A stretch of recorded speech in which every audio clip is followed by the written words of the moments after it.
सुप्रभात बच्चों। ये हिंदी विषय की कक्षा है और हिंदी विषय में हम लोग हिंदी गद्य खंड का पहला पाठ राष्ट्र का स्वरूप जो वासुदेव शरण अग्रवाल जी द्वारा लिखित है उसको हम लोगों ने पढ़ा और पढ़ने के बाद आज हम अभ्यास प्रश्न करेंगे। एक गद्यांश के सारे प्रश्न मैं आपको समझा देती हूँ, उसके बाद आप लोगों को स्वयं करना है और करने के बाद सारे उत्तर चूँकि गद्यांश में ही मिल जाते हैं तो इसलिए आपको करना बहुत ही आसान होगा। देखिए पहले मैं आपको गद्यांश पढ़ के सुना दूँ। भूमि पर बसने वाला जन और जन की संस्कृति, इन तीनों के सम्मिलन से राष्ट्र का स्वरूप बनता है। भूमि का निर्माण देवों ने किया है, वह अनंत काल से हैं। इसके भौतिक रूप, सौंदर्य और समृद्धि के प्रति सचेत होना हमारा आवश्यक कर्तव्य है। भूमि के पार्थिव स्वरूप के प्रति हम जितने अधिक जागृत होंगे उतनी ही हमारी राष्ट्रीयता बलवती हो सकेगी। यह पृथ्वी सच्चे अर्थों में समस्त राष्ट्रीय विचारधाराओं की जननी है। जो राष्ट्रीयता पृथ्वी के साथ नहीं जुड़ी वह निर्मूल होती है। राष्ट्रीयता की जड़ें पृथ्वी में जितनी गहरी होंगी उतना ही गहरा राष्ट्रीय भावों का अंकुर पल्लवित होगा। इसलिए पृथ्वी के भौतिक स्वरूप की आद्योपांत जानकारी प्राप्त करना, उसकी सुंदरता, उपयोगिता और महिमा को पहचानना आवश्यक धर्म है। ये हमारा पूरा गद्यांश है। उससे संबंधित 8 प्रश्न इसमें दिए गए हैं। इसमें से सभी प्रश्नों के उत्तर हम आपको बता देते हैं और आगे के इसको लेकर आपको 4 और यानी 5 गद्यांश के प्रश्न करने हैं और पूरे पाठ को विधिवत पढ़ना भी है। तो मैं पहले इसको पढ़ाने आपको पहला प्रश्न बता रही हूँ। उपर्युक्त गद्यांश के शीर्षक एवं लेखक का नाम लिखिए। ये प्रश्न 2 प्रकार से आता है। एक तो आता है उपयुक्त गद्यांश के शीर्षक एवं लेखक का नाम लिखिए, अथवा इसमें आ सकता है उपयुक्त गद्यांश का संदर्भ लिखिए। तो जब शीर्षक और लेखक का नाम आया है तो आप क्या लिखेंगी?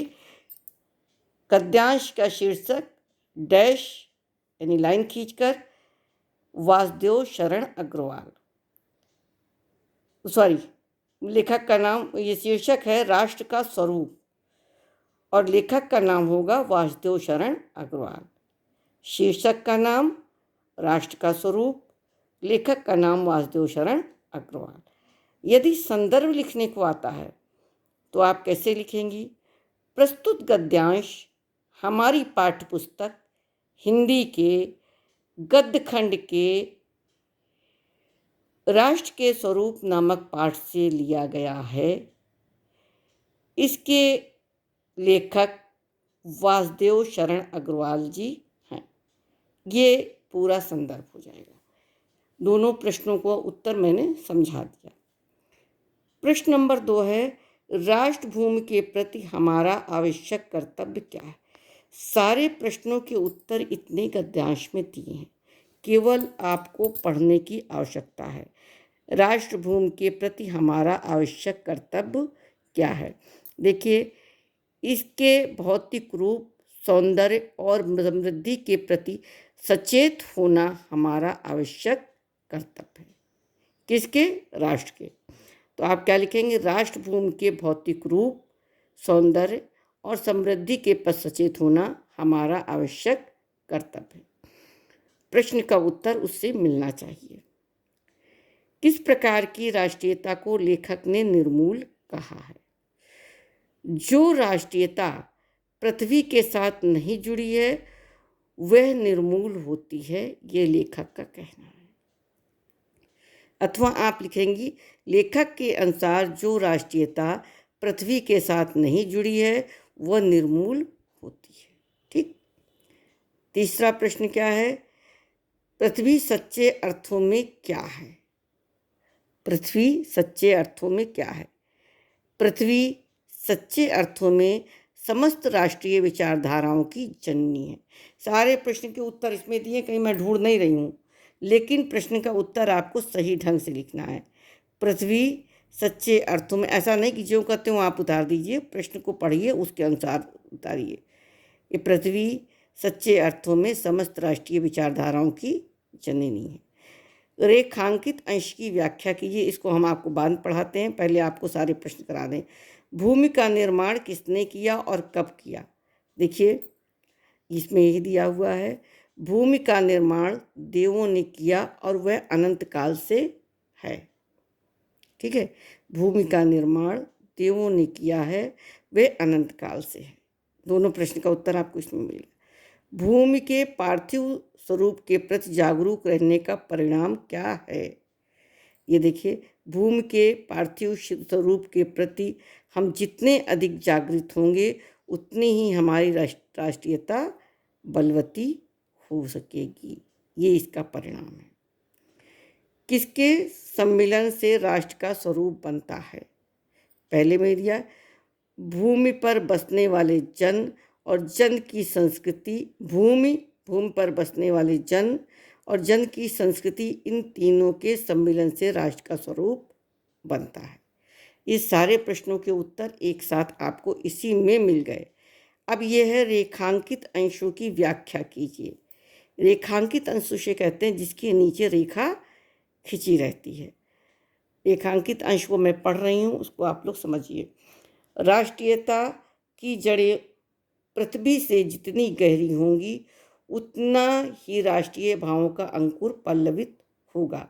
इसलिए पृथ्वी के भौतिक स्वरूप की आद्योपांत जानकारी प्राप्त करना, उसकी सुंदरता और उपयोगिता की महिमा को पहचानना आवश्यक धर्म है। इसको आप 2-3 बार पढ़ लीजिए और पढ़ने के बाद इसका उत्तर आपको लिखना है। इसमें आप कैसे लिखेंगे उत्तर, मैं आपको बता देती हूँ।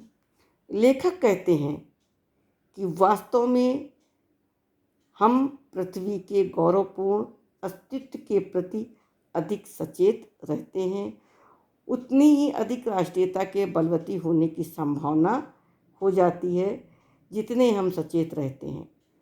राष्ट्रीयता का आधार जितना सशक्त होगा, कह रहे हैं ना कितनी जड़ें गहरी होंगी पृथ्वी। राष्ट्रीयता का आधार जितना सशक्त यानी शक्तिशाली होगा, राष्ट्रीय भावना भी उतनी अधिक विकसित होगी। अतः प्रारंभ से अंत तक पृथ्वी के भौतिक स्वरूप की जानकारी रखना, उसके रूप, उसके सौंदर्य, उपयोगिता एवं महिमा को भली भांति पहचानना और प्रत्येक मनुष्य का न केवल परम कर्तव्य है बल्कि उसका धर्म भी होना चाहिए, जिससे कि हमारी राष्ट्रीयता की जड़ें मजबूत हो सकें। इनको आपको अपने शब्दों में समझा करके लिखना है। ये आपकी व्याख्या होगी। तो इसको आपको करना है। देखिए मैंने ये पहला वाला बता दिया, आपकी बुक्स में होगा खा, गा, घा और अंगा। 5 गद्यांश जो भी आपके बुक में हों उनकी सबके सारे प्रश्न आपको करने हैं। उसके बाद आपका आता है दीर्घ उत्तरीय प्रश्न। ये तो आपको गद्यांश का करना है, फिर दीर्घ उत्तरीय प्रश्न करना है। राष्ट्र का स्वरूप किस प्रकार निर्मित होता है? राष्ट्र का स्वरूप आपने पढ़ा है, भूमि पे रहने वाले जन और जन की संस्कृति। इसको आपको पढ़ करके भली भांति इस प्रश्न का उत्तर दीर्घ उत्तरीय लगभग आधे पेज में लिखना है। ठीक।